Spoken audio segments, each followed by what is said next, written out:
আমাদের উচিত সতর্ক হওয়া, আমাদের উচিত সংশোধন হওয়া।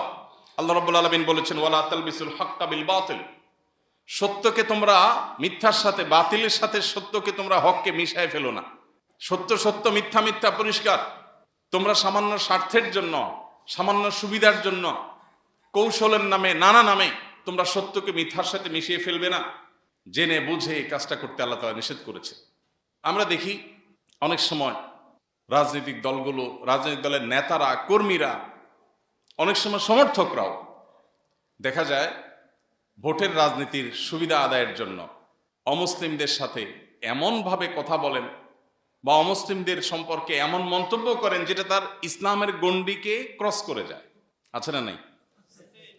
আপনি যেই রাজনীতি করেন, আপনি যেই দল করেন, এমনকি আপনি যদি ইসলামিক রাজনীতিও করেন, আপনি হিন্দুদের মন্দিরে গিয়ে তাদের সাথে আপনি একাত্মতা পোষণ করা, তাদের বিশ্বাসের সাথে একাত্মতা পোষণ হয় এমন কোনো কথা, কাজ, উক্তি, আচরণ আপনি করতে পারেন না। এটা আপনার বিশ্বাসের সাথে বিশ্বাসঘাতকতা, আত্মপ্রবঞ্চনা, আত্মপ্রতারণা, নিজেকে নিজে প্রতারণা করার শামিল।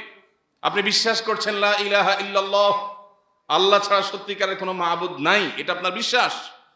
বাট আপনি বলছেন যে সবই ঠিক আছে, রুট সব ঠিক আছে, অথবা আপনি তাদেরকে খুশি করার জন্য এমন কিছু করলেন যেটা তাদের শিরকে শামিল হওয়ার অন্তর্ভুক্ত।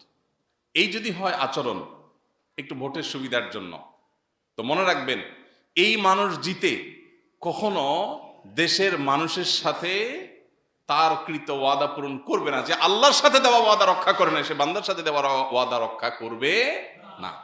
সাময়িক ভালো সাজা, দুনিয়াতে কিছু সুবিধা হয়তো আপনাকে এনে দিবে, মনে রাখবেন আল্লাহর কাঠগড়ার আসামি হওয়া থেকে আপনি রক্ষা পাবেন না। মুখে লম্বা দাড়ি থাকলেও লাভ হবে না, বড় আলেম হইলেও কাজ হবে না, ইসলামিক দলের ক্যান্ডিডেট হলেও কাজ হবে না, অন ইসলামিক দল হইলেও কাজ হবে না। সবার ক্ষেত্রে একই কথা প্রযোজ্য। ভোটের প্রয়োজনে ঈমান বিকিয়ে দিবেন না। মনে রাখবেন আমাদের অন্য ধর্মাবলম্বী ভাই বোনদেরও মাথায় রাখা উচিত, মুসলমান যদি সত্যিকারের মুসলমান হয় তাহলে তার কাছে অন্য ধর্মাবলম্বীরা সবাই সবচেয়ে বেশি নিরাপদ ইনশাআল্লাহ।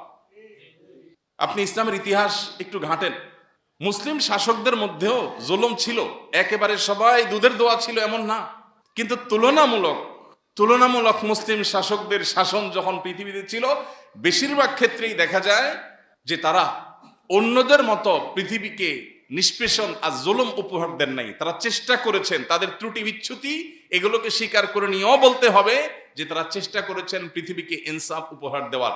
বেশিরভাগ ক্ষেত্রে এটা ঘটেছে, বিচ্ছিন্ন বা ব্যতিক্রম ঘটনাও আছে। এরপরও আমাদের সমাজে কেউ যদি সত্যি আল্লাহকে ভয় করেন তাহলে তিনি কোনো অমুসলিমের সম্পদ দখল করতে পারেন না। পারেন?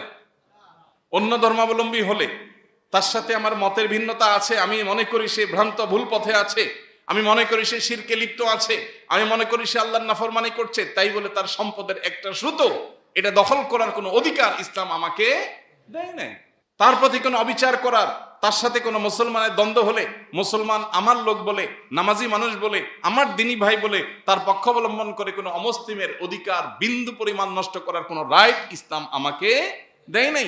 অতএব আমি অন্য ধর্মাবলম্বীদের অধিকার আদায় করবার জন্য তাদের সাথে গিয়ে তাল মিলানোর দরকার নাই, আমার নিজের ভালো মুসলমান হওয়াটাই যথেষ্ট ইনশাআল্লাহ। প্রিয় ভাইরা আমার, এই জায়গাটাতে আমাদের অনেকে পা পিছলে ফেলেন। কোনো পলিটিশিয়ানদেরকে দেখি, বিভিন্ন দলেই বিভিন্ন পলিটিশিয়ানদের ক্ষেত্রে দেখি মাশাআল্লাহ এক্ষেত্রে অত্যন্ত বিচক্ষণতার পরিচয় দেন, দায়িত্বশীল মন্তব্য করতে জানেন, আমার ইমানের সাথে কোনটা যায় কোনটা যায় না এটা জানেন। এক রাজনীতিবিদ ফোনে জিজ্ঞেস করছেন, ভাই অন্য ধর্মাবলম্বীদের মন্দিরে আমাকে যেতে হচ্ছে, যাব, তাদের অধিকার ঠিক মতো তারা পাচ্ছে কিনা, কেউ তাদের নিরাপত্তা বিঘ্নিত করছে কিনা, বা তাদের উপরে হামলা করে মুসলমানদের উপরে দোষ চাপানোর কোনো ষড়যন্ত্র হচ্ছে কিনা, সব মিলিয়ে তাদের প্রতিবেশী হিসেবে তাদের যে হক আছে সেটাও আমি আদায় করতে চাই। একই সাথে আমি সেখানে এমন কিছু করতে চাই না যে আমার ঈমান বিক্রি হয়ে যায়। আমি দিল খুলে দোয়া করেছি।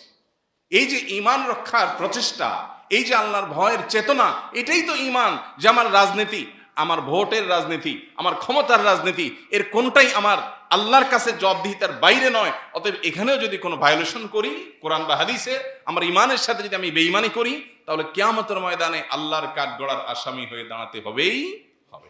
অতএব আমরা সবাই ভোটার হই কিংবা প্রার্থী হই, আল্লাহকে ভয় করতে হবে। এই উৎসব, এই আগ্রহ, এই উদ্দীপনা এটা শেষ হয়ে যাবে, কিন্তু আমল নামা কি যুক্ত হচ্ছে সেটা কিন্তু থেকে যাবে, ভালো হোক আর মন্দ হোক। অতএব আমরা আল্লাহকে যেন ভয় করি, আল্লাহ আমাদেরকে সেই তৌফিক দান করুন। প্রিয় ভাইরা আমার, আল্লাহ তাআলা বলেছেন লা ইয়াত্তাখিযুল মুমিনুনা আল কাফিরিনা আউলিয়া মিন দুনিল মুমিনিন, ঈমানদাররা যেন